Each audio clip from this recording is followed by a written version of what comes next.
in your adult years, because obviously there's a lot of stuff where you would have dissociated as a defense mechanism to protect you. Yeah. Was there any instance in your adult years where something happened that triggered that and brought you back into that period? Yeah, and that can happen a lot to survivors, so thank you. Another really good question. So as survivors, we can do as much healing as we want, and I'd encourage all of you amazing ones watching to please do what you can to recover from this.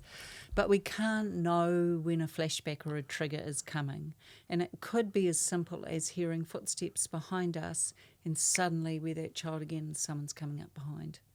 Or it could be the smell of bacon frying outside when that was a barbecue you might have been at as a child when the predator first got you and bacon was frying on the barbecue or outside. Do you remember any of these that have happened to you? Yes, I do, and that's my point. So, or even walking along the beach, it was just a recent one, and I saw this man walking towards me, older man, and the way he walked, I thought it was my father. I was so convinced because of the gait and the stature and even from a distance the face, and I thought, how is that possible?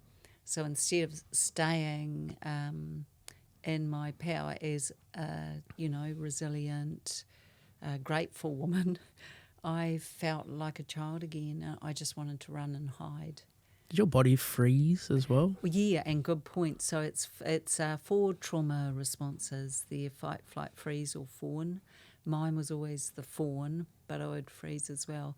But yes, and of course it's not him. He's been dead many years. But I'm just saying, for survivors watching, we need to understand that they have no idea or warning that this is coming, and when it does, you just need the people that love you to support you. And it doesn't mean they need to use a lot of words, but it just means they can be there with you and give you what you need, which might be a hug.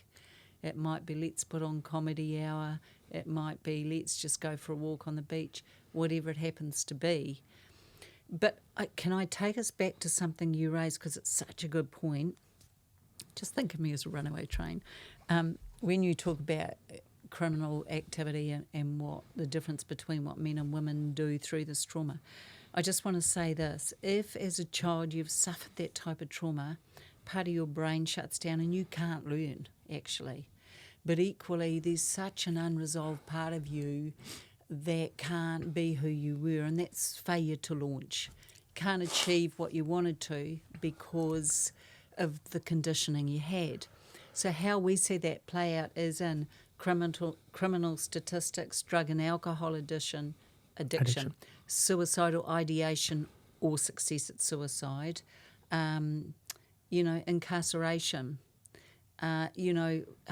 women particularly going into the sex trade, men, as you say, perhaps it's violent crime or burglary, or because of the anger. Yeah. The anger's there because they couldn't do anything, and society still says, no, you don't need to talk about it. What are you, a wuss? No, I'm a child that was broken. Let me heal. It's funny you say that because my mate, Graham, he's in his 60s, 70s now. He's a fantastic guy. But he said before I got abused, he goes, I always wanted to hurt people. But it wasn't till then I wanted to kill people. And I'm like, gives you an idea into the psyche, of what it can do, especially to a male survivor as well. Yeah, 100%. And look, the reason I say all that is because sometimes what happens is society, just because they don't know, which is why what you're doing is amazing, so we can share some knowledge here. Society looks at the adult. Oh, what, you've been convicted of a criminal crime. Oh, you've got drug issues. Oh, you can't seem to hold down a job. Yeah, you're looking at the adult. I'll show you the child who from a very young age was traumatised sexually, brutally assaulted or raped, and made to feel so bad about it that if they ever told anyone, their family member or pet would be killed. So you tell me, is the adult we're seeing a reflection of that for sure? And there's a long way to go with the courts, I think, as well, to factor a lot of that stuff in as well. I've been involved with a number of cases where it was fortunate they got a really good judge who did factor that in, but I know that that's rare. It is rare. And look, hey, I'm not saying, and you'll find survivors saying this, including your mate, most survivors are pretty straight up. If you say, look, you did that, they're going to say, I feel bad that I did. So they're going to own it. I'm not excusing behaviour, but I'm saying, can we please understand it? It's really well Because if said. I showed you the child there, Yeah. you would say, of course.